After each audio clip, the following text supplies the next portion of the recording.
Hola, buenos días. Eh, Vamos a dar inicio a la clase del día de hoy.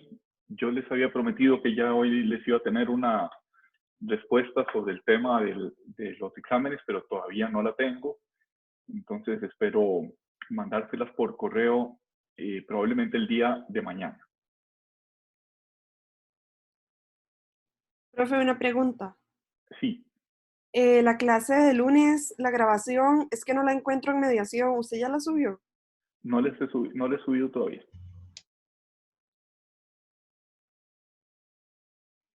Ustedes tienen a la vista la presentación o tienen a la vista la poco agradable cara del profesor. No, la presentación, profe. La presentación, ok, excelente. Bueno, eh, vamos a hablar de la estructura del hecho generador. Habíamos hablado en la clase anterior del hecho generador de la obligación tributaria.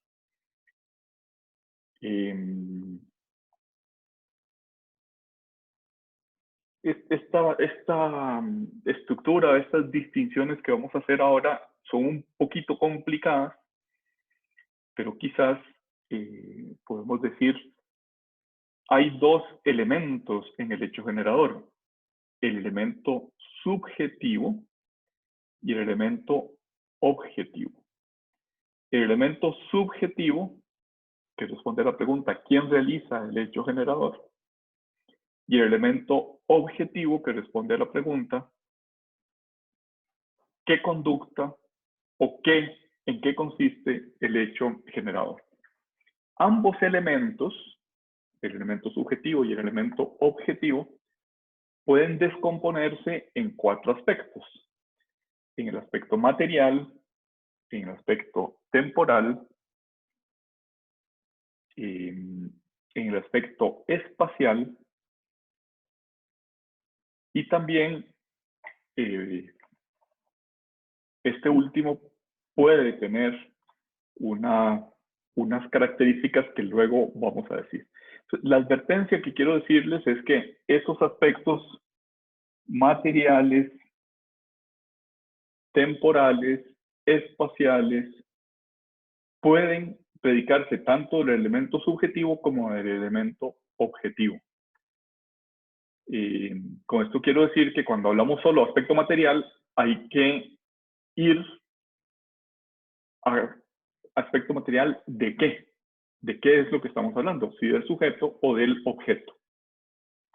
Entonces, el aspecto material del elemento subjetivo se refiere a las características legales o estructurales del sujeto que realiza el hecho generador. El sujeto, el contribuyente, puede ser una persona física, puede ser una persona jurídica, puede ser un ente colectivo sin personalidad jurídica, por ejemplo, puede ser un condominio, si la ley así lo dijera, el condominio puede ser contribuyente, por ejemplo, del impuesto al, al valor agregado. O puede ser un consorcio. Recuerden ustedes que en derecho administrativo se permite la figura consorcial, que es cuando concurren a un contrato administrativo dos o más personas, físicas o jurídicas, que ofertan en conjunto. Y si el consorcio gana la licitación, si el contrato administrativo se hace con el consorcio no tiene personalidad jurídica y sin embargo puede ser contribuyente.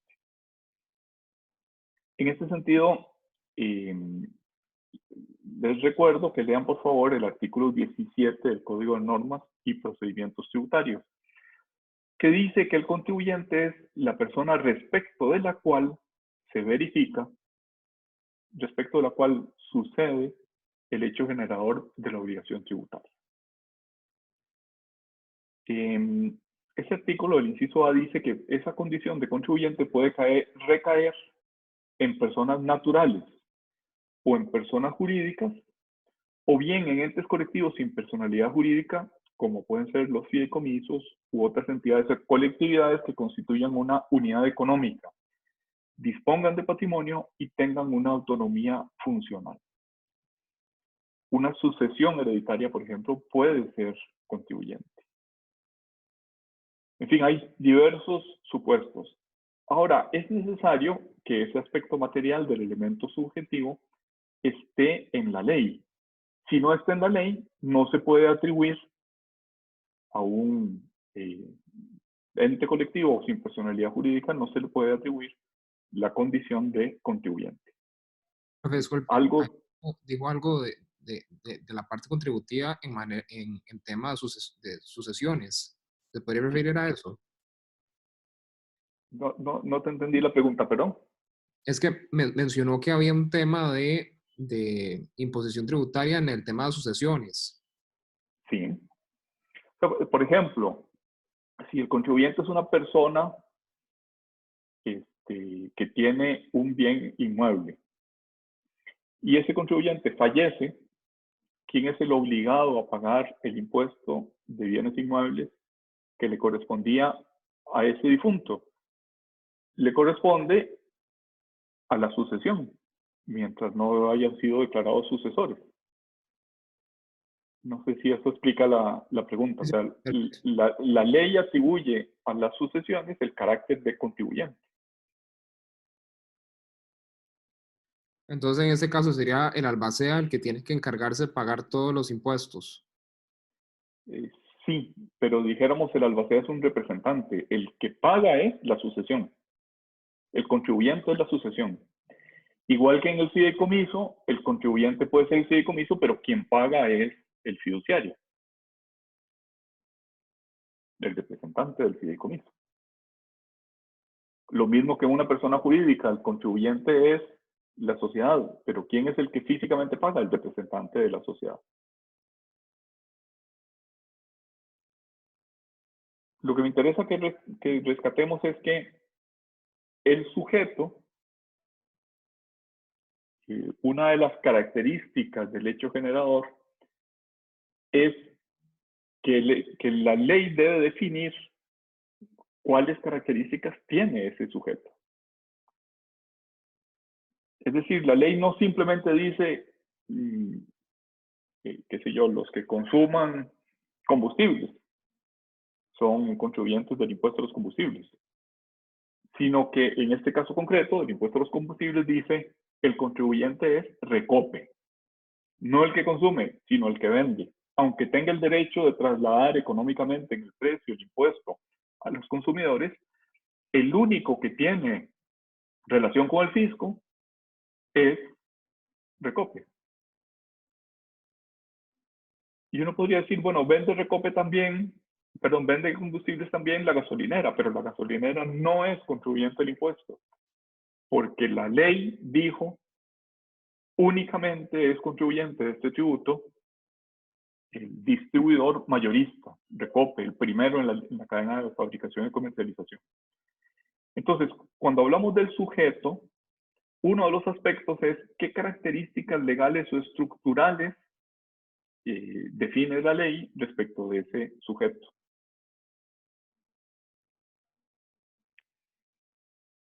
En el impuesto al salario, dice la ley, el contribuyente es el que recibe el salario.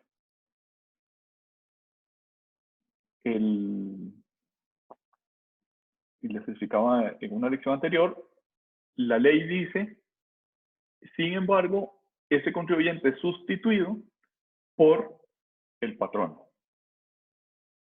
Pero hay casos, dice también el artículo 35 de la ley del impuesto sobre la renta, en que a pesar de que de acuerdo con el derecho laboral lo que se recibe es una remuneración salarial, si quien la recibe incurre en gastos para obtenerla, por ejemplo, si la remuneración en relación de dependencia laboral son comisiones y el que las recibe debe incurrir en gastos, por ejemplo, debe utilizar su propio vehículo, debe pagar su combustible, debe pagar gastos de representación o gastos de viáticos para obtener esa comisión, aunque haya relación de dependencia laboral, es decir, aunque en principio el impuesto que correspondía es el impuesto al salario, ese contribuyente no es contribuyente del impuesto a salario, sino que lo es del impuesto a las utilidades. Entonces, ese sujeto,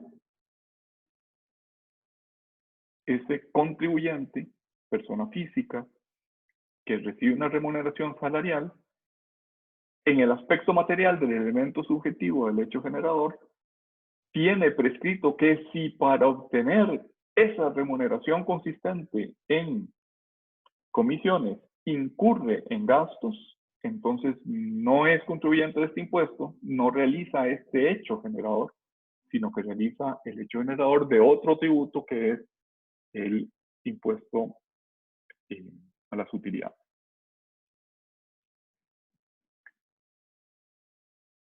El artículo 2 de la ley del impuesto sobre la renta prevé como contribuyentes a entes colectivos sin personalidad jurídica como los fideicomisos, las cuentas en participación, incluso las sociedades de hecho. Una sociedad que aunque no esté inscrita en el registro mercantil, sin embargo, de hecho existe. Si no existiera esa disposición en concreto en la ley del impuesto sobre la renta, es decir, si el hecho generador descrito por la ley del impuesto sobre la renta no tuviera este aspecto material, no podría considerarse que esas entidades son contribuyentes. Es decir, el artículo 17 del Código de Normas y Procedimientos Tributarios alude genéricamente. Pueden ser, es una especie de autorización, pueden ser los fideicomisos, pueden ser las cuentas en participación, pueden ser las sucesiones mientras permanezcan indivisas, etc.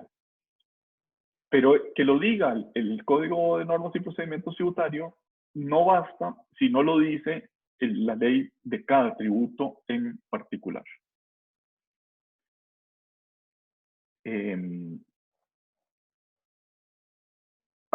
Las sociedades de capital,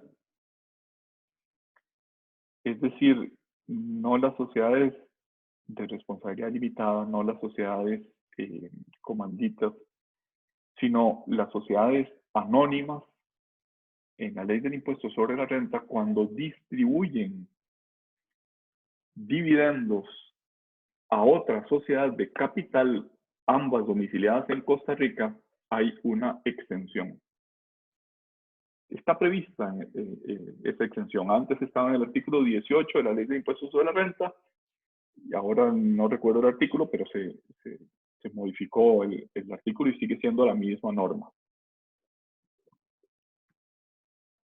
La ley de fortalecimiento de las finanzas públicas únicamente le añadió esa disposición que quien recibe el dividendo sea una sociedad que no es mera tenedora, que no es únicamente holding de las acciones de la sociedad de capital, sino que también debe realizar actividad lucrativa. Entonces, digamos, se necesitan estas condiciones. Que la sociedad que distribuye dividendos sea una sociedad de capital, que la sociedad que recibe dividendos también sea una sociedad de capital. Primer requisito. Segundo, que ambas estén domiciliadas en el país. Y tercer requisito, que no existía antes de la ley de fortalecimiento de las finanzas públicas y que se añadió recientemente, que esa sociedad que recibe los dividendos sea también una sociedad contribuyente del impuesto a las utilidades. O sea, Profe, perdón, ¿cuál era el primer requisito? Es que no escuché. Perdón que no te escuché, decime otra. El primer requisito, ¿cuál fue? Es que no escuché. Que la sociedad sea una sociedad de capital. Ah, ok, gracias. Entonces, si se reúnen esos tres requisitos, no, aplica una exención. No hay impuesto a los dividendos, sino que, por decirlo de alguna manera, el impuesto se pospondrá hasta que la segunda sociedad, la que recibe esos dividendos, a su vez distribuya dividendos a una persona física. Esa es la idea, dijéramos, de esa disposición. Ahora, ¿qué pasa si las acciones están en un fideicomiso? Por ejemplo, un fideicomiso de garantía. el banco me presta un dinero a la sociedad, digamos, es un hotel, y me dice, bueno, yo te doy el dinero, pero en garantía, dame las acciones, yo las voy a tener en un fideicomiso. Bueno, yo no, un fiduciario de confianza que la regulación dice que no puede ser la sociedad fiduciaria del propio banco, sino que debe ser otra sociedad fiduciaria de otro banco, de un banco distinto, de un tercero con alguna garantía de independencia. Entonces, ¿qué pasa si este hotel, esta sociedad dueña del hotel, distribuye dividendos, se los distribuye al fideicomiso? Porque el fideicomiso tiene en propiedad fiduciaria las acciones. La pregunta es, ¿aplica en ese caso la exención de las sociedades de capital? Esa pregunta no es de fácil respuesta, porque de acuerdo con la teoría, no cumple con el aspecto material del elemento objetivo del hecho generador. No es otra sociedad. El segundo aspecto, el primero que vimos es el aspecto material. El segundo aspecto del elemento subjetivo es el aspecto temporal.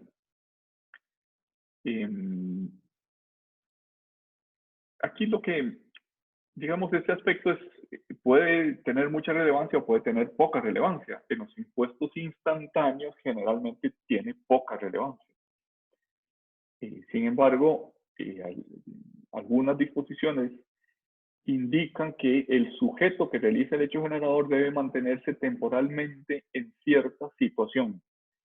Los ejemplos típicos son el domicilio o la residencia en el impuesto sobre la renta. Dice el artículo 5 del reglamento de la ley del impuesto sobre la renta que para ser contribuyente del impuesto a las utilidades, el sujeto debe tener domicilio en Costa Rica al menos por 6 meses. Incluso puede decir las salidas que no excedan de tanto tiempo no interrumpen esa permanencia en el territorio costarricense.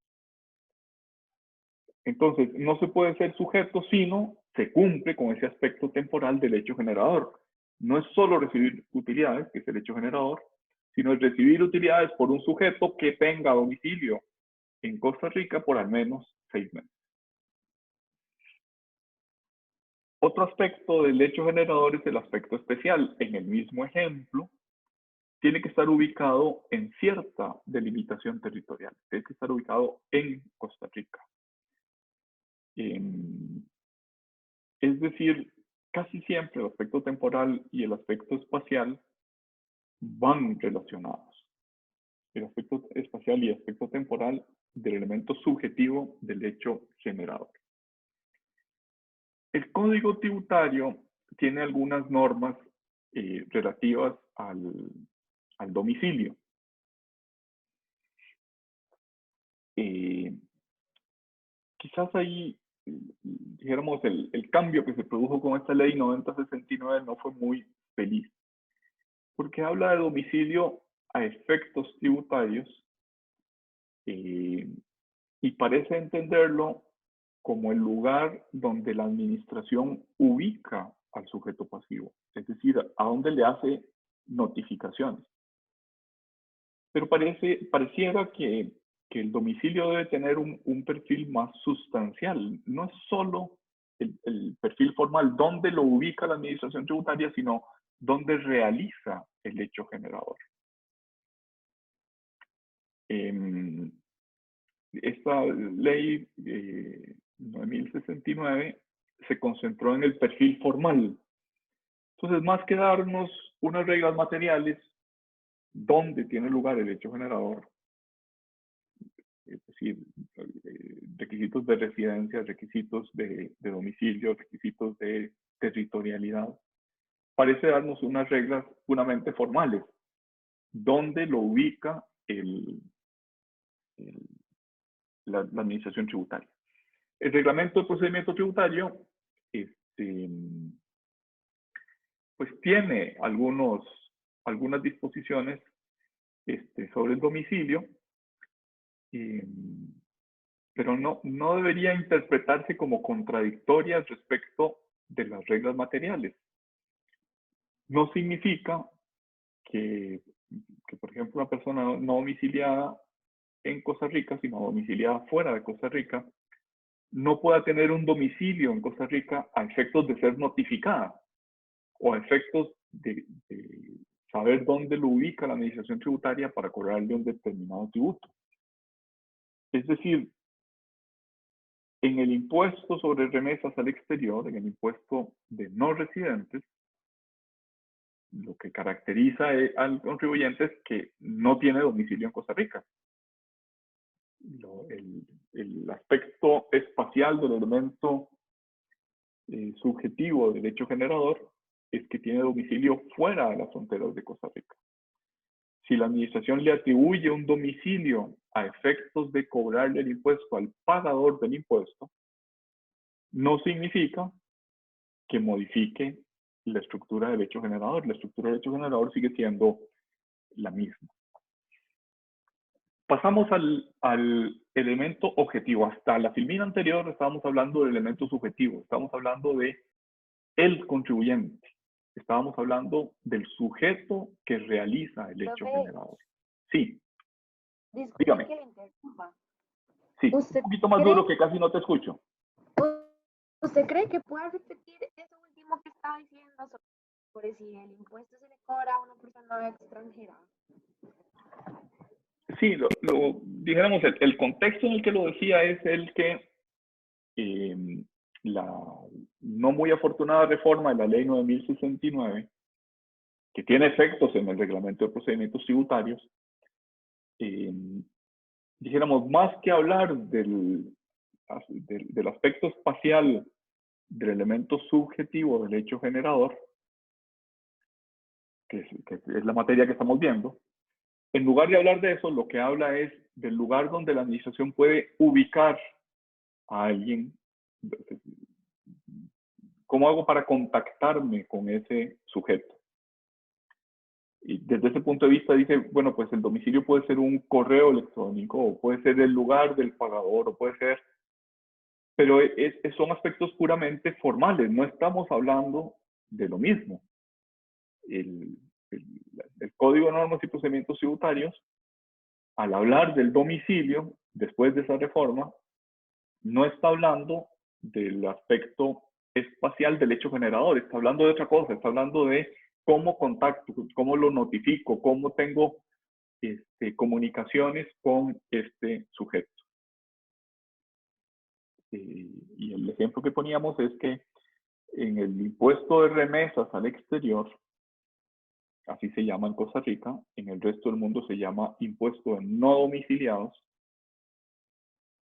Lo que dice ese impuesto es que si un no domiciliado recibe una renta de fuente costarricense, se pone en acto el impuesto de remesas al exterior, el impuesto de no domiciliados por el pago al exterior.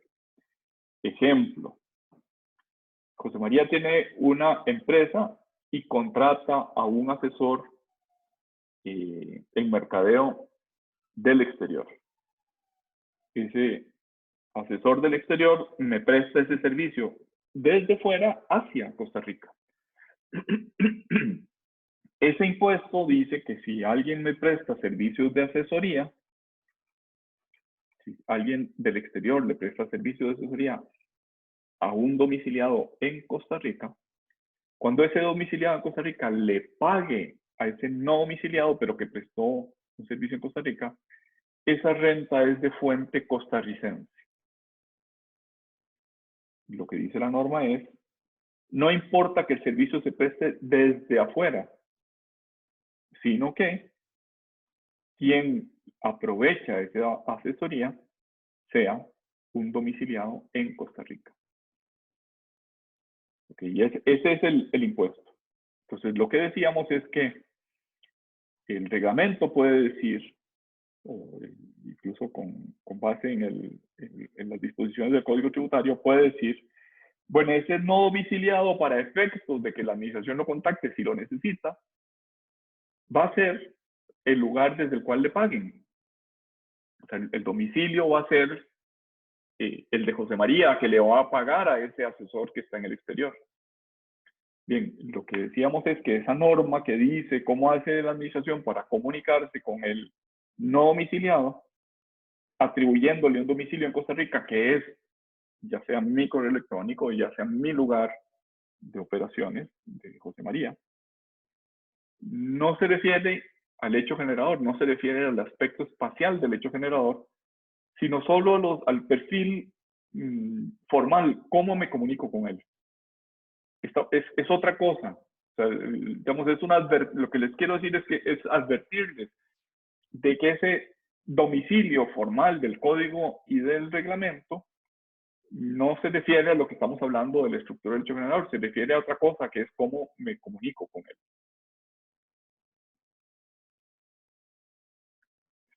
No sé si Profe, pero fue...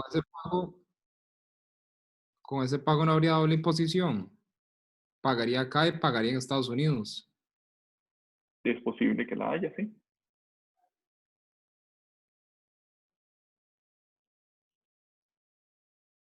Sí, sí, cierto. Aquí la doble imposición no es. Sí, sí, perdón, gracias. No solo no es inconstitucional, sino que, estamos en el mundo, lo que hay nos estamos desviando un poquito de lo que estamos hablando, pero lo que hay es normas para evitar la doble imposición de dos naturalezas. Una, mediante convenios o tratados internacionales. Por ejemplo, Costa Rica y México tienen un convenio para evitar la doble imposición, y lo que dicen es que en ese supuesto el fisco mexicano y el fisco costarricense se reparten la carga tributaria de tal manera que no sea excesiva. En lugar de ser un 25%, se atribuye al lugar de la fuente, que en este caso sería Costa Rica, un impuesto del 10%. Y, digamos, se le permite a México cobrar la diferencia, que sería el 15%, o lo que diga la norma mexicana. En el caso de Estados Unidos, es otro tipo de norma, no es un convenio de doble imposición, sino que es una norma interna en la ley del impuesto sobre la renta estadounidense que les reconoce crédito por el impuesto pagado en Costa Rica. Si el asesor está domiciliado en Estados Unidos, Costa Rica le cobra el 25% de la renta. Y suponiendo que en Estados Unidos la tasa de impuestos sea 30%, le reconocen el 25% pagado en Costa Rica y solo tiene que pagar la diferencia en Estados Unidos. Pero bueno, eso es harina de otro costal.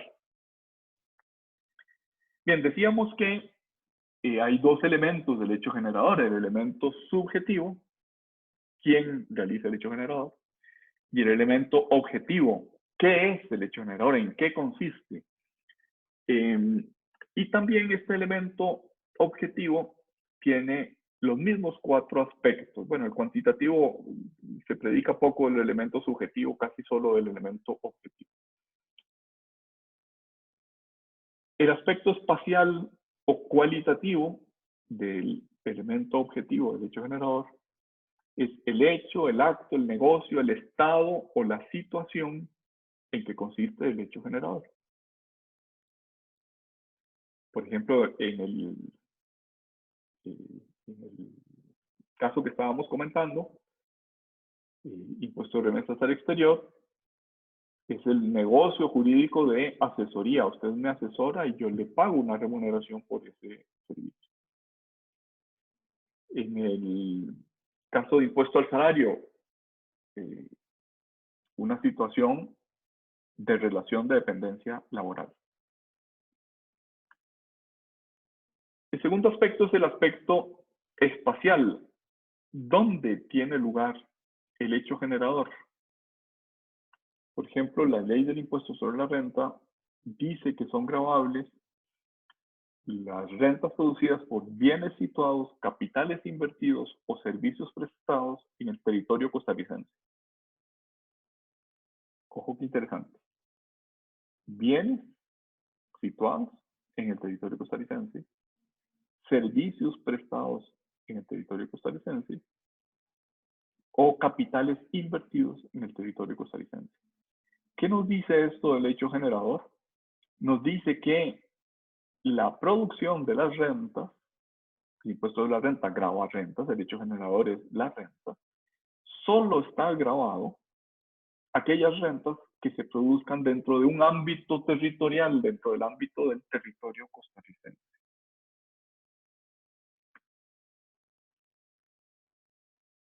En el aspecto temporal, hay dos clases de tributos. Hay unos tributos instantáneos y hay unos tributos periódicos. En el aspecto temporal de los impuestos instantáneos es despreciable, digamos, tiene poca importancia. ¿Sí? Un instante, el tiempo tiene realmente poquísima incidencia o ninguna incidencia en el tributo. Donde sí la tiene es cuando estamos hablando de impuestos periódicos. El periodo forma parte del hecho generador, forma parte de la descripción del hecho generador. Por ejemplo, en el impuesto al salario, el periodo es mensual. Las tarifas se aplican por mes.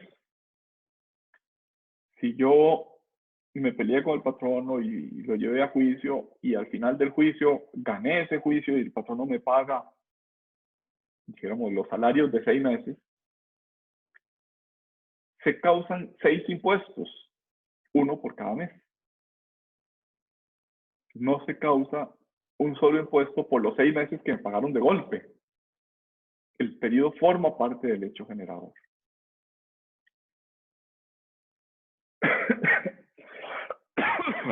Disculpa. Algunos empleados, por ejemplo, los que hacen prospección, bueno, los que hacían, porque en este momento está prohibida, prospección geológica para búsqueda de hidrocarburos, era frecuente que trabajaran 6 semanas consecutivas y tuvieran 10 días sustitutivos del domingo o de los fines de semana. Y se les pagaba por esas 6 semanas. No se les pagaba por mes, sino por periodos de 6 semanas. Pues bien, en este caso, el pago por esas 6 semanas tiene que reconducirse al pago mensual. Porque si no, se viola el aspecto temporal del elemento objetivo del hecho generador. ¿Y qué quiere esto decir? Que se modifican por esa vía las tarifas. Las tarifas que son por lo que se gana en 30 días no es la misma tarifa aplicada a lo que se gana en 6 semanas. Probablemente sería una grabación, en un impuesto progresivo sería una grabación más pesada. Entonces, el pago por esas 6 semanas tiene que reconducirse al pago de un mes para calcular cuál es el impuesto sobre la renta que grava ese salario. Cada periodo es autónomo por esta razón, es decir, es como si fueran impuestos separados. En el impuesto, perdón, en el aspecto cuantitativo del elemento objetivo del hecho generador, estamos hablando de volúmenes, estamos hablando de cuantías o de intensidad con que se realiza el hecho generador. Desde ese punto de vista se dice que hay impuestos fijos e impuestos variables. Los tributos fijos son, por ejemplo, el impuesto que grava a las sociedades inactivas. Una cantidad fija. Si no recuerdo mal, es 1/4 de salario base digamos, de lo que ganaría un oficinista uno del Poder Judicial. Eso es el salario base y el impuesto es 1/4 de esa remuneración, que en este momento debe andar como por unos 100 y piquito mil colones. Entonces, ¿cuál es el elemento, el aspecto cuantitativo del elemento objetivo del hecho generador del impuesto sobre sociedades inactivas? Es esa suma fija, es 1/4 de salario base. También ese aspecto cuantitativo del elemento objetivo del hecho generador en los tributos variables y la tarifa progresiva. Por ejemplo, hasta 800.000 colones de salario pagará 0%, entre 800.000 y 1.200.000 pagará el 10%, arriba del 10 de 1.200.000 y hasta 3 millones pagará el 15%. Pues bueno, ese aspecto cuantitativo es el resultado de multiplicar ese porcentaje por la base. ¿Cuál es el aspecto cuantitativo? ¿Con qué intensidad, cuánto salario recibió? ¿Cuál es el volumen o cuál es el tamaño de ese salario? Vamos a saltarnos estas filminas para efectos de la clase, pero léanlas porque me parece que es importante las explicaciones que se hacen de ese aspecto generador. Tal vez esta filmina no me la voy a saltar. Dígame. Perdón por devolverme mucho, pero usted podría explicar rápidamente el aspecto temporal, pero del elemento subjetivo.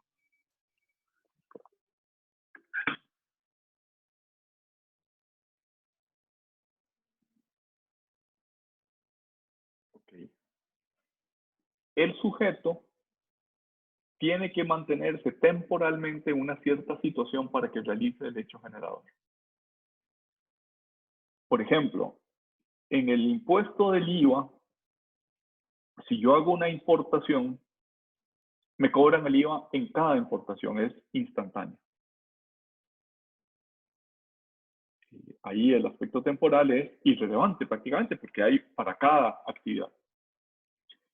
Pero si yo soy un contribuyente, o sea, por ejemplo, si yo soy la Universal, tengo que realizar habitualmente, el aspecto temporal se traduce en que yo tengo una organización que sirve para prestar de manera permanente ese servicio o esa renta. O sea, ¿por qué la Universal sí me puede cobrar IVA si me vende un lapicero, pero José María no puede cobrar IVA si te vende un lapicero?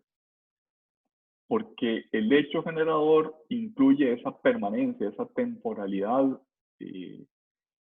digamos, mantenida en el tiempo en una cierta situación. El caso típico es el domicilio o en otros ordenamientos la residencia. Y eso se predica particularmente del impuesto sobre la renta. Si hay un contribuyente, o sea, si es el impuesto sobre la renta grava rentas de fuente costarricense, pero si quien percibe la renta está domiciliado fuera de Costa Rica, el impuesto que le corresponde no es el impuesto a las utilidades, sino que es el impuesto de remesas al exterior. Supongamos que esa persona que presta, ¿se acuerdan que hace un rato hablamos de un ejemplo de asesoría? Supongamos que esa persona me presta el servicio de asesoría de mercadeo. Y que nos va bien, que a mí me gusta cómo me asesora y el señor gana bien. Y dentro de 2 o 3 años, él decide venirse de Miami a Costa Rica para prestarme ese servicio en Costa Rica. Bien, la ley dispone que si está 6 meses en Costa Rica, si tiene domicilio en Costa Rica por 6 o más meses, deja de estar domiciliado en el exterior para estar domiciliado en Costa Rica. Deja de ser contribuyente de impuestos de remesas para empezar a ser contribuyente del impuesto a las utilidades. Supongamos que yo compré una máquina muy especializada y que me prestan el servicio de asesoría y de uso de esa máquina, no sé, desde Silicon Valley en California.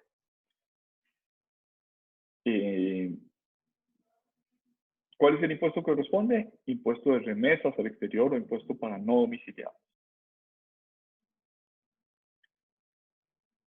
Pero resulta que el que me preste ese servicio, la persona física o la sociedad que me preste ese servicio, que generalmente tiene que ver con el que fabricó esa máquina, manda a una persona a Costa Rica para que me capacite a todo el personal que va a usar ese servicio.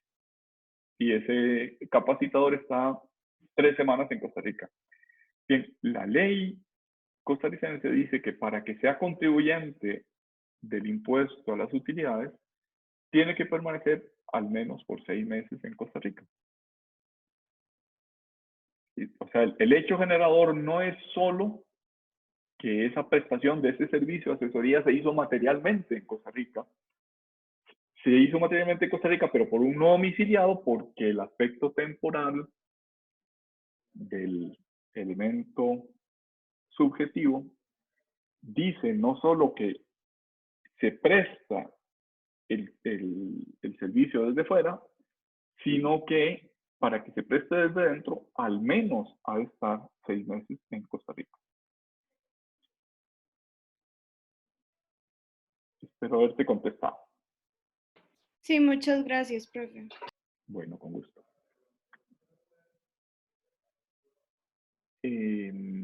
Ok, esta filmina es importante. La doctrina, o sea, esto no está puesto así en la ley. Si ustedes buscan, el ejemplo que vamos a poner es un ejemplo de la ley del impuesto al valor agregado. No van a encontrar esa distinción entre objeto material y objeto fin en la estructura de derecho generador si leen la ley del impuesto al valor agregado. Esta es una distinción doctrinal. La doctrina suele distinguir entre el objeto material, que es la riqueza que se grava, y el objeto fin, que es la riqueza que se quiere gravar. El objeto material es el comportamiento descrito en el elemento objetivo del hecho generador, que son las ventas en el caso del impuesto al valor agregado, la universal o el comercio que realice las ventas. Ahora, a pesar de que esta es la descripción del hecho generador, la venta, la riqueza que realmente se quiere gravar es la del comprador, es la del adquirente, no la del vendedor, no es la del universal, sino la del que le compra a la universal. Y por eso la ley permite la traslación económica o exige la traslación jurídica como parte integrante del derecho generador. Pero es una integración implícita, no aparece formalmente. Lo que aparece en la ley es grabo la riqueza manifestada en las ventas, pero lo que realmente quiero grabar es el consumo, la riqueza manifestada en la adquisición, en las compras. ¿Me expliqué con este punto o no me expliqué con este punto? Si puedes repetirlo, sí, por favor. Ok.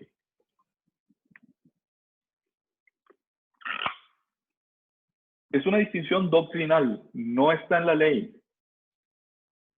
La doctrina dice, junto a la descripción del hecho generador, que es el objeto material del hecho generador, lo que la ley dice que se graba,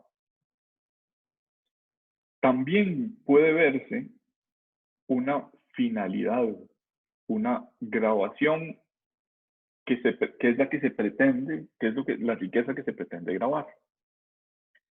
Dijéramos, en el acto de compraventa, la universal es el que realiza el hecho generador, es el que vende.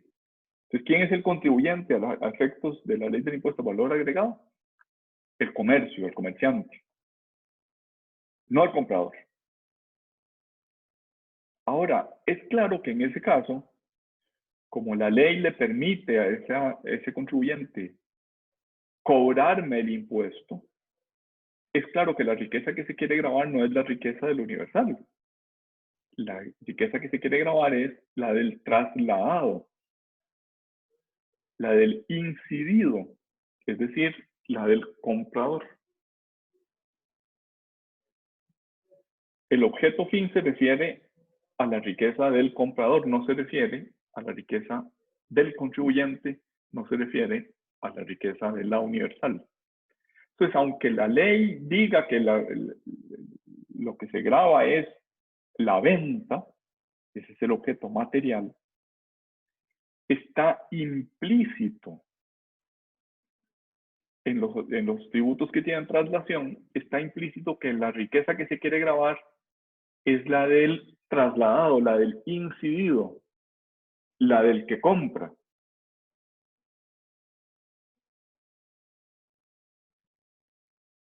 No sé si me expliqué. Espero que sí. Sí, señor. Muchas gracias. Bueno, a usted.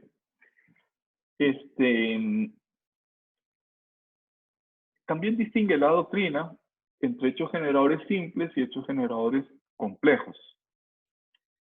Los simples son hechos únicos o hechos aislados.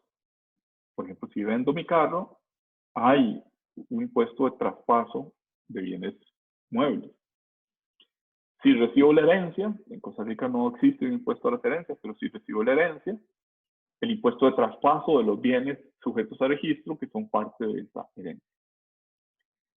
En cambio, en los hechos complejos, el presupuesto de hecho, dijéramos que incluye varios elementos. Incluye una renta que es el rendimiento del trabajo, del capital, de otras actividades económicas o de las actividades profesionales en un determinado tiempo. Esa complejidad, esa suma de elementos, que es lo que conforma el hecho generador, hace que este hecho generador, según este autor, S. Berry, sea un hecho generador complejo. Vamos a saltarnos estas filminas. Ok, el devengo del hecho generador. Estamos hablando del aspecto temporal del elemento objetivo del hecho generador.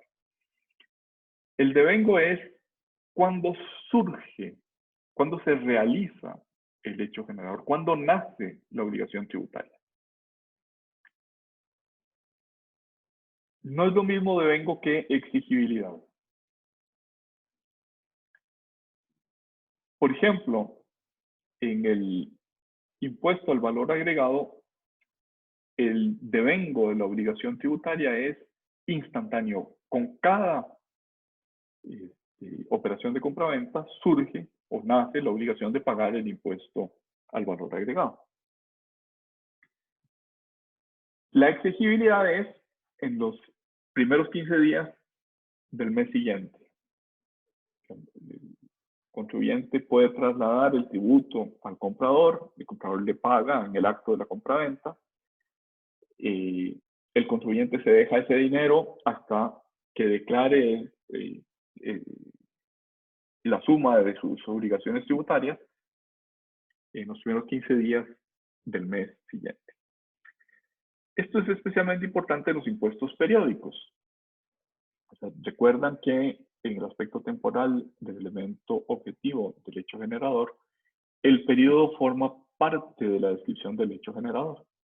En impuestos sobre la renta, generalmente llamado impuesto a las utilidades, el periodo es un año fiscal, que va desde el 1 de enero hasta el 31 de diciembre.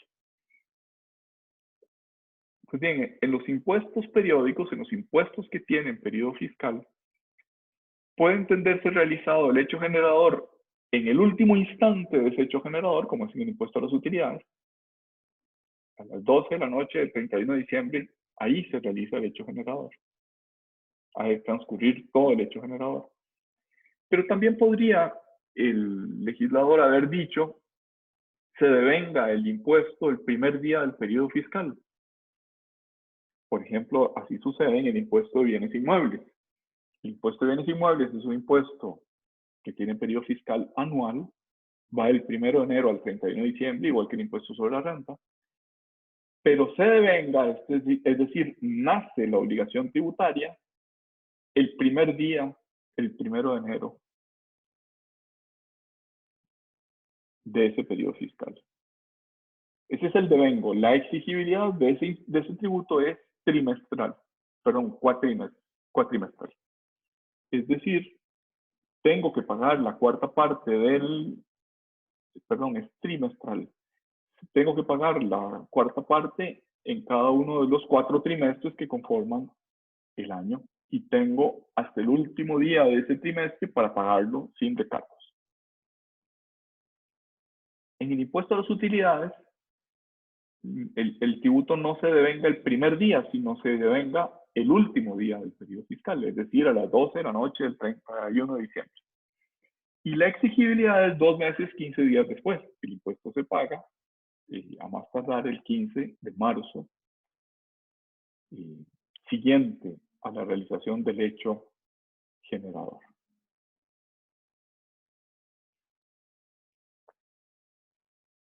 El devengo tiene una función especialmente importante, que es determinar la legislación aplicable en el tiempo. ¿Cuál es la legislación aplicable? La que esté vigente en el momento en el que surge a la vida la obligación tributaria. Dijéramos como que se petrifican todas esas normas y se solidifican en la obligación tributaria. Es la obligación tributaria con las normas que estuvieran vigentes en esa fecha.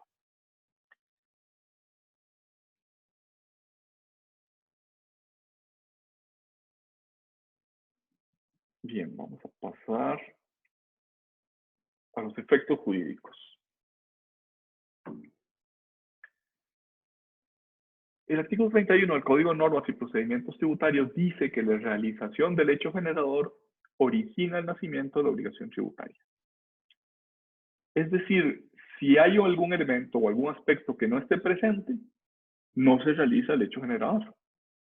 Por tanto, no surge la obligación tributaria. O sea, esos aspectos del elemento objetivo o esos aspectos del elemento subjetivo del hecho generador nos permiten decir si se realizó o no se realizó el hecho generador. Si hay algún elemento o algún aspecto que no está presente, no se realizó el hecho generador. Por tanto, no surgió a la vida la obligación tributaria. Dice el artículo 21 de la Ley General Tributaria Española: la fecha del devengo determina las circunstancias relevantes para la obligación tributaria, salvo que la ley de cada tributo disponga otra cosa. Antes dijimos que la función del devengo es saber cuáles son las normas que son aplicables. Pero puede suceder, acaba de suceder con la ley de alivio fiscal, que un hecho generador ya devengado, a saber, el alquiler del mes de marzo, la ley lo declaró exento.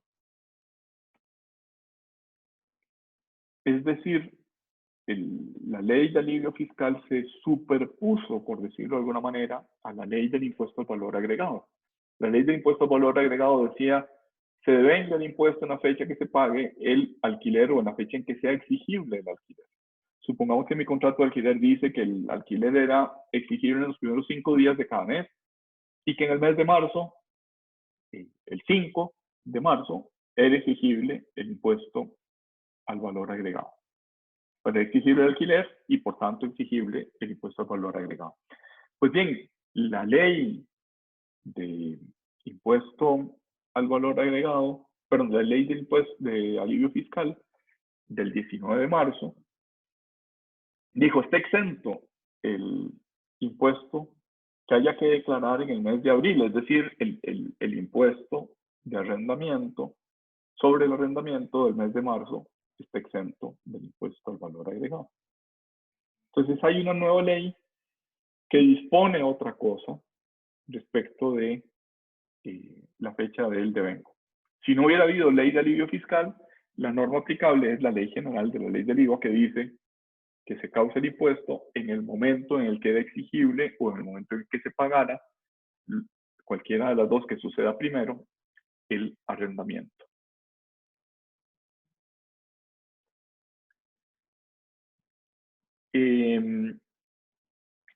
Es factible que la ley adelante el devengo a una fecha en la que no se han completado todas las circunstancias previstas en el hecho generador, pero que se supone que se van a completar. Esta parte de la firmina tal vez expliquémosla más fácilmente con un impuesto, con el impuesto de bienes inmuebles.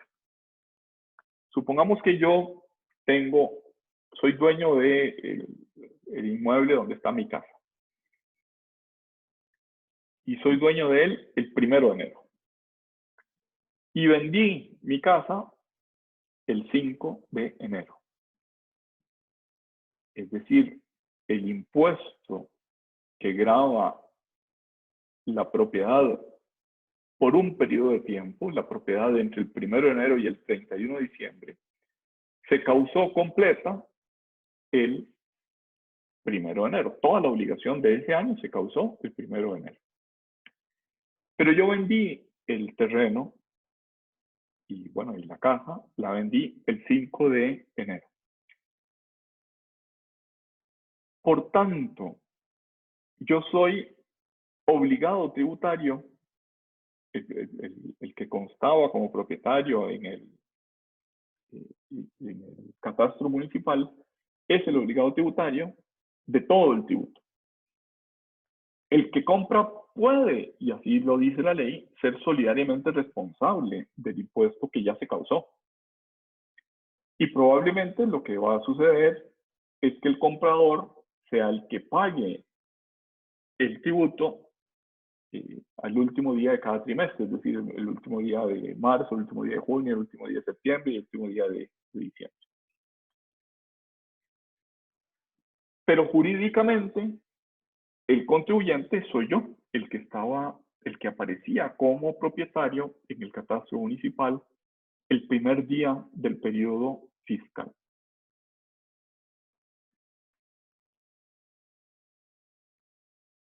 Probablemente la municipalidad se va a dirigir en primer lugar al propietario actual, es decir, al nuevo propietario, al adquirente. Pero perfectamente podría dirigirse y tratar de cobrarle al contribuyente, que fue el propietario que estaba inscrito en el catastro municipal el 1 de enero. Vamos a adelantar un poquitín para ver lo que nos interesa hoy, que son las exenciones tributarias.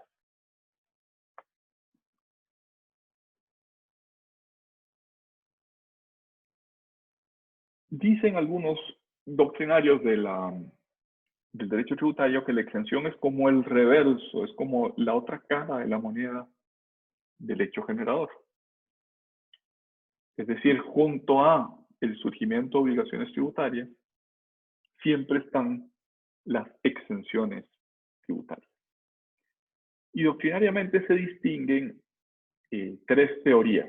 La primera y la segunda son bastante parecidas, de tal manera que podemos decir que en realidad pues hay una primera teoría de la dispensa o de los efectos impeditivos y una teoría moderna de la exención tributaria. La teoría de la dispensa, del perdón de la obligación tributaria, es la que consagra positivamente nuestro Código de Normas y Procedimientos Tributarios en el artículo 61 del Código Tributario. Es decir, define exención como la dispensa de la obligación tributaria.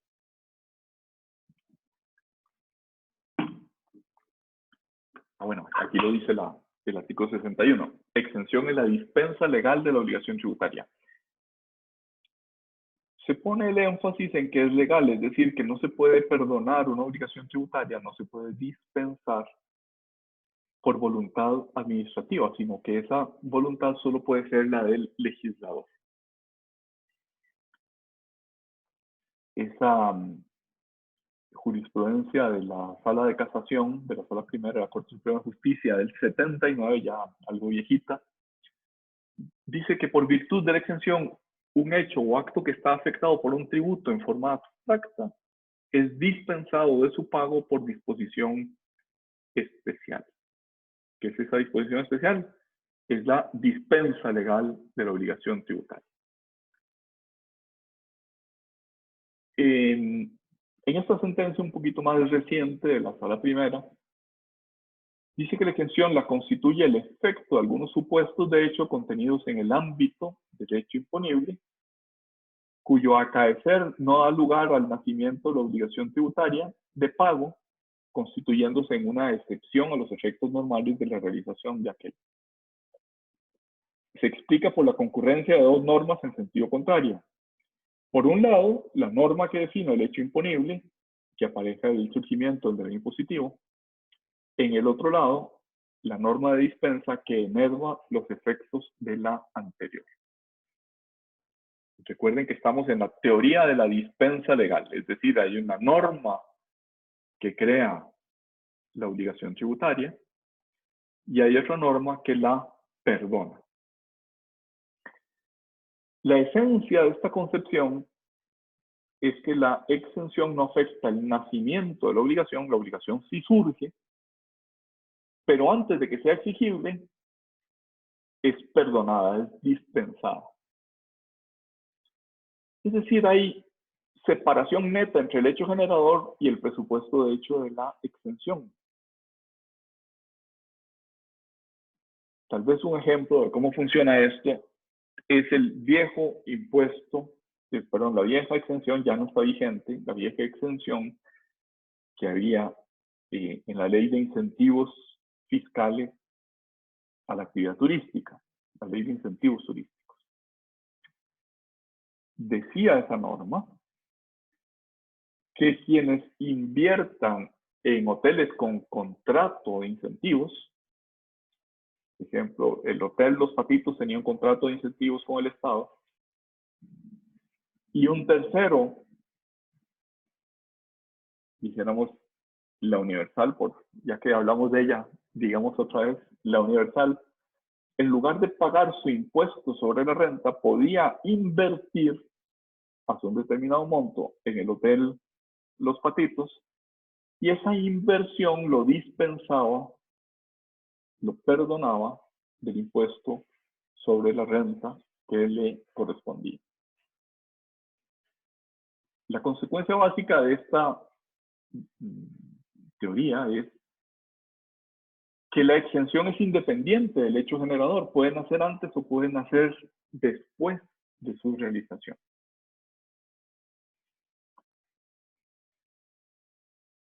Podríamos decir, la teoría de la dispensa legal es que la obligación tributaria nace, pero no es exigible. La obligación tributaria nace, pero es perdonada, es dispensada. Otro ejemplo son los impuestos de importación que requieren, para la exención, requieren un procedimiento administrativo.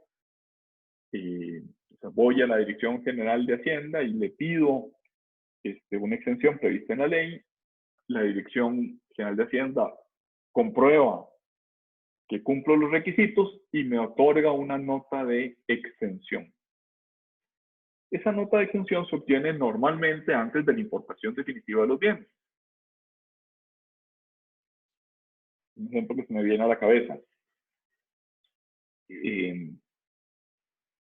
yo importo un helicóptero, hay un impuesto y bastante severo además a la importación de ese helicóptero.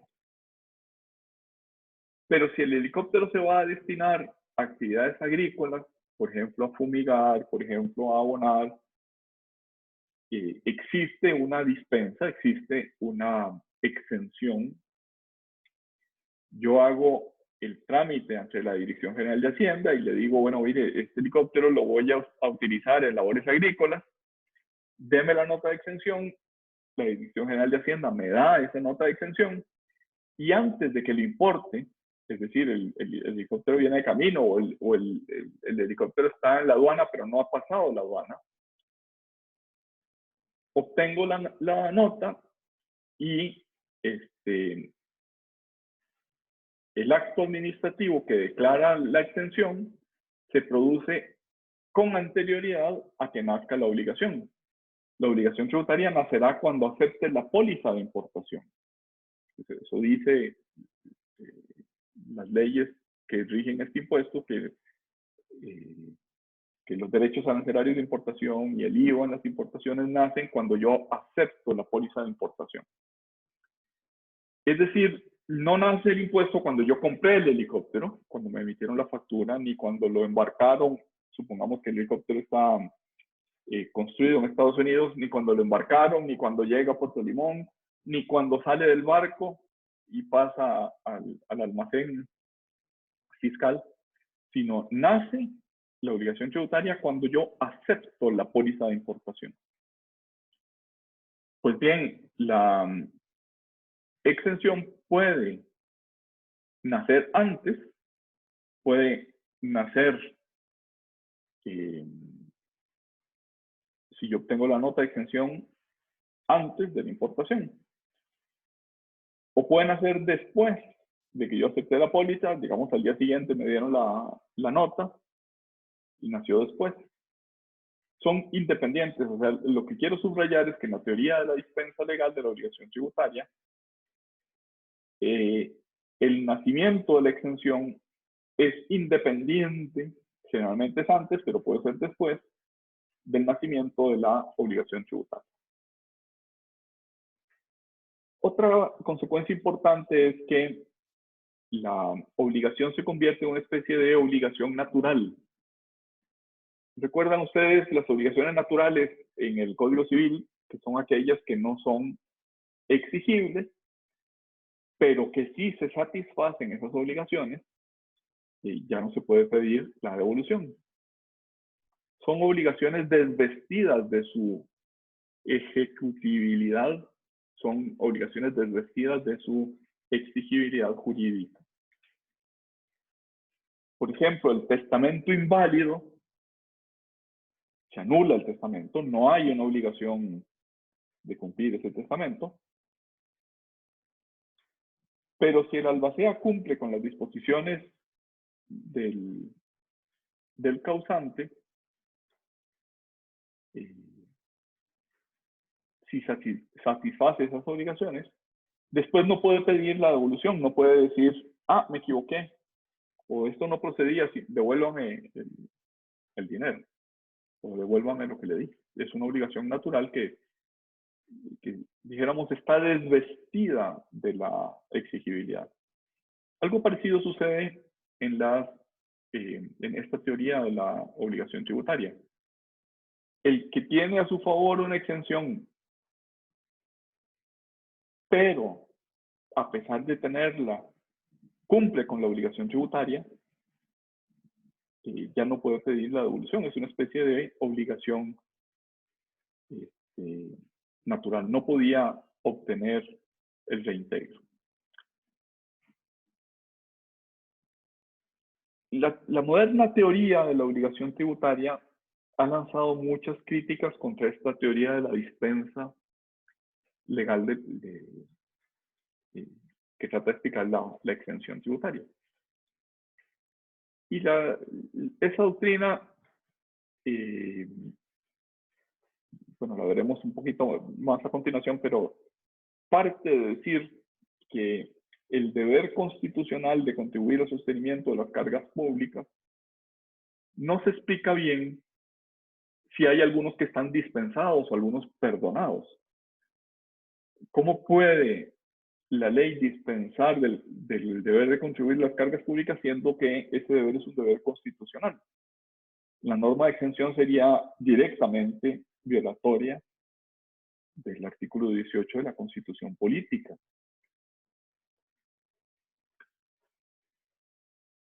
La segunda teoría, que decíamos que era bastante parecida a la primera, podemos decir que es la teoría de los actos impeditivos, y Héctor Villegas la describe así. El derecho tributario material no solo estudia hechos imponibles, sino que también comprende otros hechos o situaciones que son descritos hipotéticamente en otras normas de los ordenamientos tributarios y que, acaecidos en el mundo fenoménico, producen el peculiar efecto de neutralizar la consecuencia jurídica normal derivada de la configuración del hecho imponible.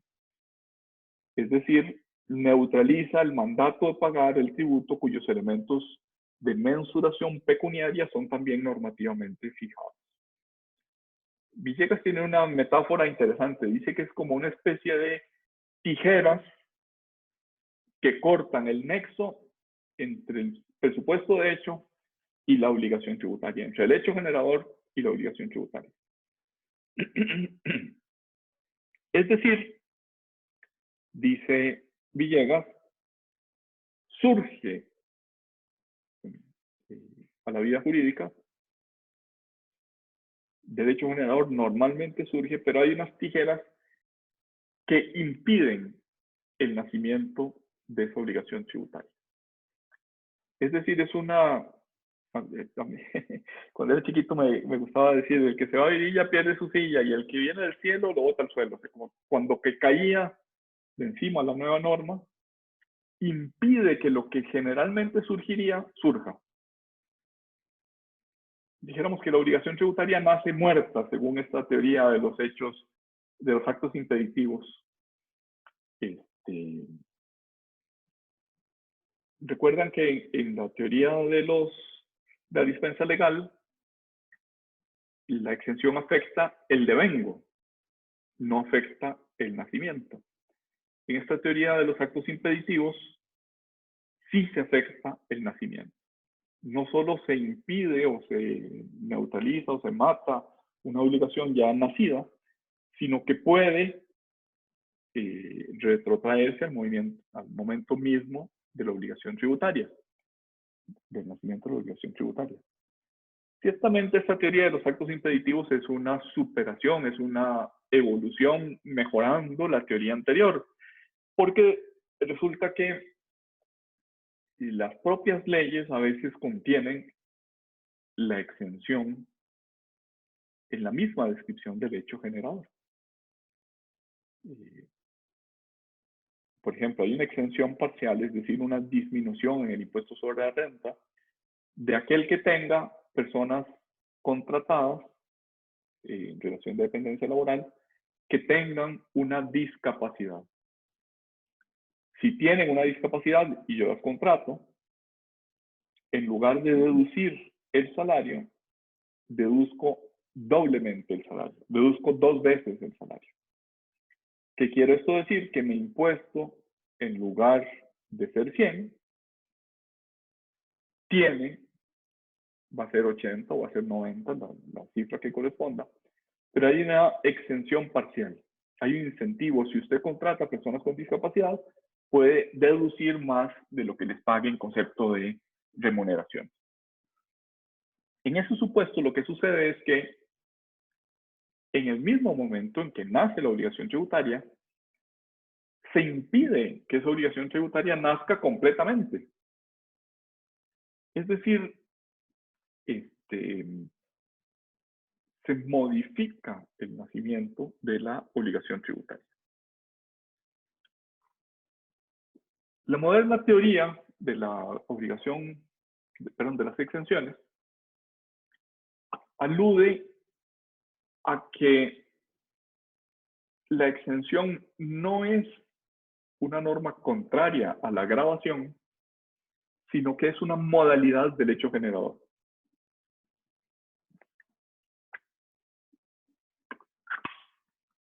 Cuando decimos que la Cruz Roja está exenta de impuestos sobre la renta, lo que queremos decir no es que la Cruz Roja está exenta del deber de contribuir. Sin duda contribuye. Sin duda está contribuyendo. Lo que queremos decir es que la forma como contribuye al sostenimiento de los gastos públicos la Cruz Roja es distinta, contribuye estando exenta. Es decir, la obligación constitucional de contribuir al sostenimiento de las cargas públicas puede satisfacerse mediante unos supuestos gravados o puede satisfacerse mediante unos supuestos exentos. Pero nadie diría en su sano juicio que la Cruz Roja no contribuye a las finalidades constitucionales. Sin duda que contribuye y contribuye mucho. Quizás contribuye más que los supuestos gravados. Pero lo que es de esencia en esta teoría de la modalidad del hecho generador es que el hecho generador tiene unas modalidades gravadas y otras modalidades o supuestos exentos.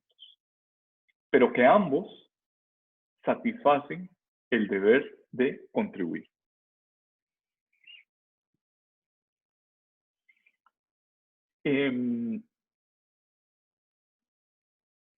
Aquí me interesa introducir una diferencia importante que quisiera que tomen nota de ello y que la ejerciten en su cabeza después de que concluya la clase. Y en concreto quisiera pedirles que anoten el artículo 6 de la Ley del Impuesto sobre la Renta y que lean esos supuestos del artículo 6 de la Ley del Impuesto sobre la Renta.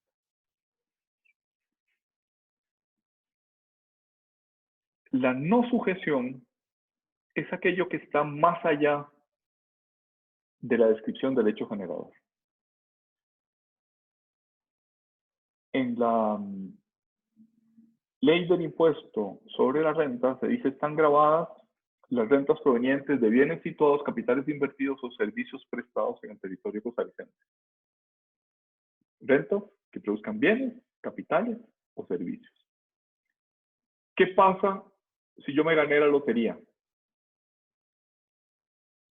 ¿Eso es una renta o no es una renta? Tal vez un economista nos diga que es una renta, pero un jurista nos diría no es una renta en el sentido del artículo 1 de la Ley del Impuesto sobre la Renta, porque la lotería no proviene ni de bienes situados, ni de capitales invertidos, ni de servicios prestados en el territorio costarricense. Por tanto, el hecho generador que describe el artículo 1 no incluye, no alcanza ganarme la lotería. Eso es, la renta económica, lotería, no está sujeta al impuesto sobre la renta. Ojo lo que estoy diciendo, no es que esté exenta, es que no está sujeta. Si yo tengo un apartamento en Miami y lo doy en alquiler, digamos que lo doy con estos sistemas nuevos de Airbnb o alguno de ellos, me produce una renta, lo alquilo frecuentemente para fines turísticos o para los fines que fuere en Miami, no está grabado en Costa Rica. No es que esté exento, es que no está sujeto al impuesto sobre la renta, porque el hecho generador previsto en el artículo 1 dice bienes situados, capitales invertidos o servicios prestados en el territorio costarricense. Entonces, ¿cuál es la diferencia entre exento y no sujeto? La diferencia es que la exención es una modalidad del hecho generador, está dentro de la descripción del hecho generador, pero está exento. No surge la obligación de pagar una suma de dinero en concepto de impuesto sobre la renta.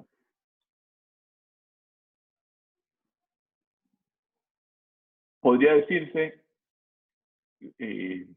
las rentas que obtenga la Cruz Roja. Digamos que la Cruz Roja tiene un local y lo alquila. Le donaron un local para que lo alquile y eso le da ingresos a la Cruz Roja. Bien, pues como la Cruz Roja está exenta, realiza el hecho generador, pero en su modalidad exenta. En el mismo caso, supongamos que el dueño del apartamento en Miami se lo dona a la Cruz Roja y le dice las rentas que se obtengan de ese apartamento en Miami sirven para el cumplimiento de las labores que realiza la Cruz Roja. En ese caso no es que esté exento, es que está no sujeto. Está más allá del alcance de la descripción del hecho generador en el artículo 1 de la Ley del Impuesto sobre la Renta. Y esto en la teoría del hecho, de la modalidad del hecho generador, la exención implica una valoración acerca del fin público que se quiere alcanzar. Cuando digo la Cruz Roja está exenta, hay una valoración acerca de que las finalidades que realiza la Cruz Roja son valiosas desde el punto de vista de los fines públicos que se pretenden alcanzar. De tal manera que en la exención hay una afectación al cumplimiento de esos fines públicos. Es decir, el hecho sujeto es más general que el hecho del que surge la obligación tributaria.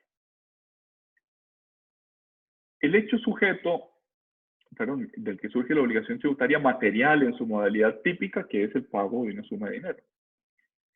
Pero el hecho sujeto implica la afectación de riqueza a unos determinados fines que deben cumplirse. Si no se cumplen, pues no se cumple la exención. Si no se cumplen, debería surgir a la vida jurídica la obligación de pagar esa suma de dinero.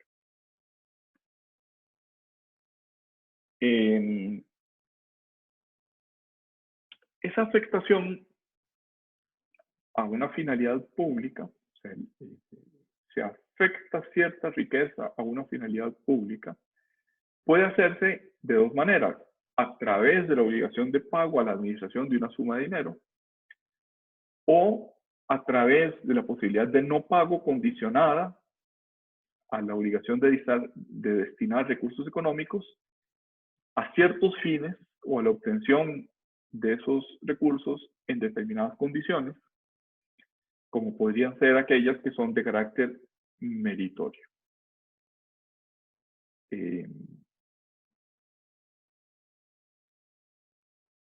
Podría incentivarse la conducta consistente en dar puestos de trabajo, y a los que durante esta pandemia, en lugar de despedir gente y en lugar de disminuirles el salario, podría el legislador decir a quienes mantengan las condiciones de trabajo que tenían al 31 de diciembre, los contratos y las remuneraciones que tenían al 31 de diciembre, tendrán una exención, una disminución en impuesto en impuestos de la renta que les toque pagar.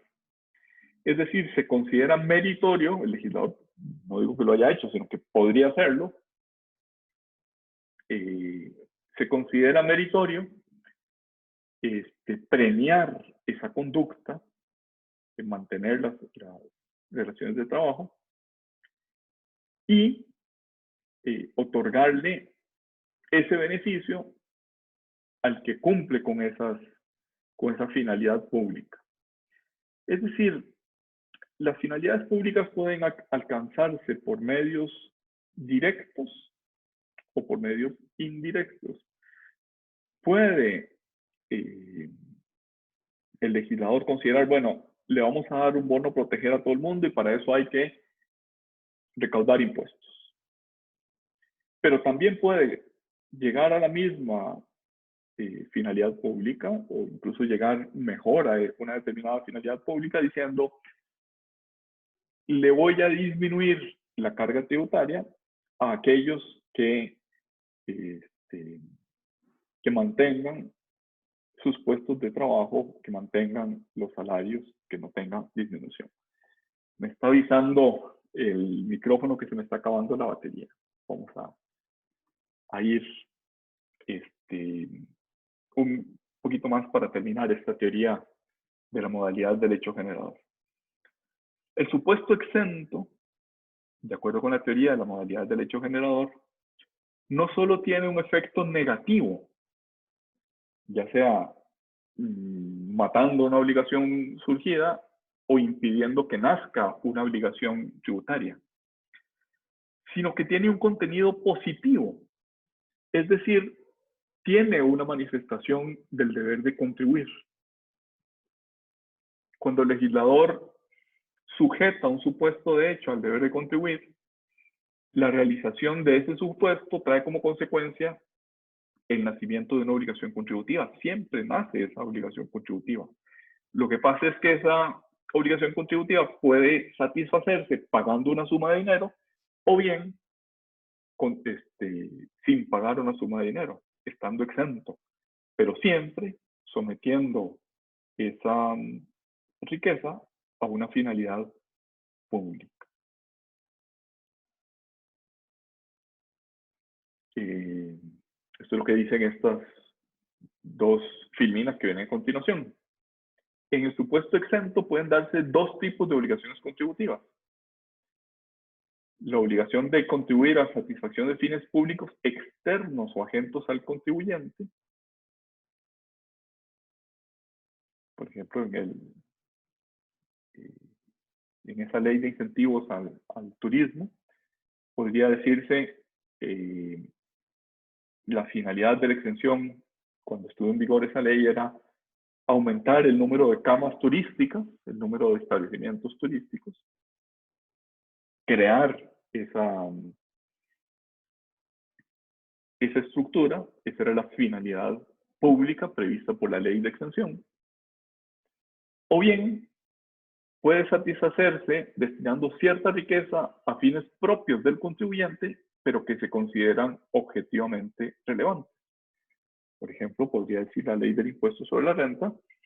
Hay una exención, o sea, usted paga menos impuestos sobre la renta si tiene gastos médicos, si invierte en educación, si los gastos que tiene para mantener la propia familia.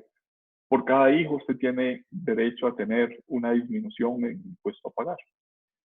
La teoría de la modalidad del hecho generador se llama teoría moderna porque satisface, primero, una mejor descripción de cómo son los hechos generadores en la práctica, y segundo, porque explica mejor el engarce de las exenciones con la exigencia constitucional de contribuir al sostenimiento de las cargas públicas. Vamos a dejarlo hoy por ahí porque, como dije, se me está acabando la batería de los micrófonos. Me los voy a quitar y abro para preguntas y respuestas.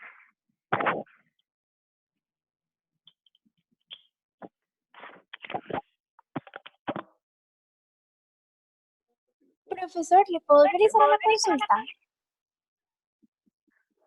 ¿Me escucha?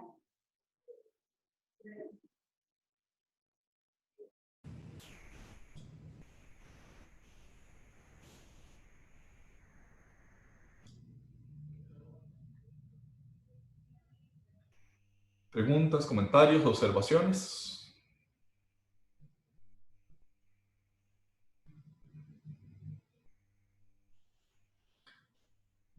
Bueno, muchas gracias. Parece que no hay preguntas. Perdón, profe.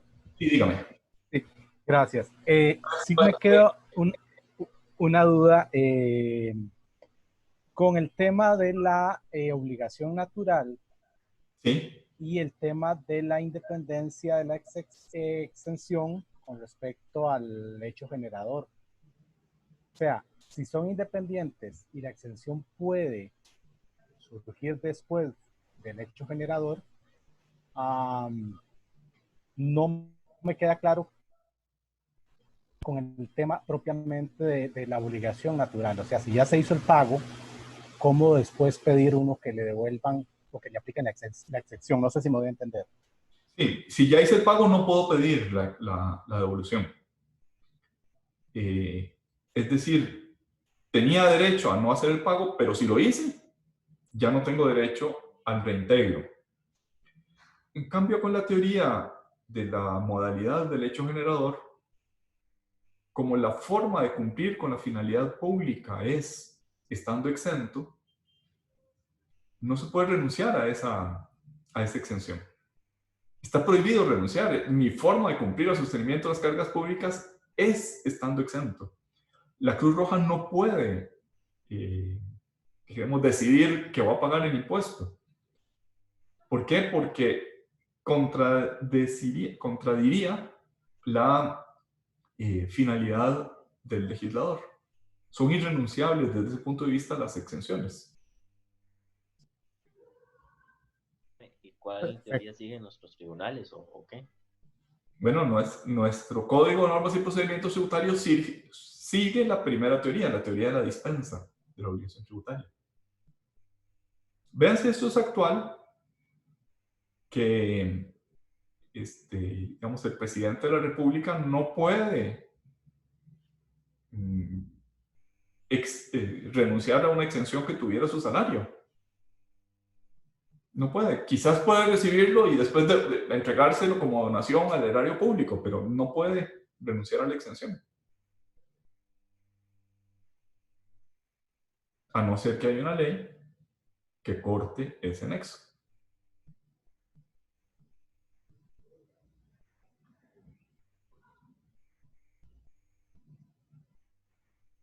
¿Más preguntas? ¿Más comentarios?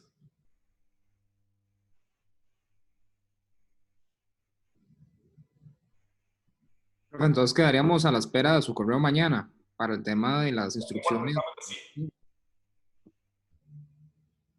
Para el tema del examen, por lo menos del examen parcial, sí. Ok, perfecto. Bueno, muchas gracias a todos.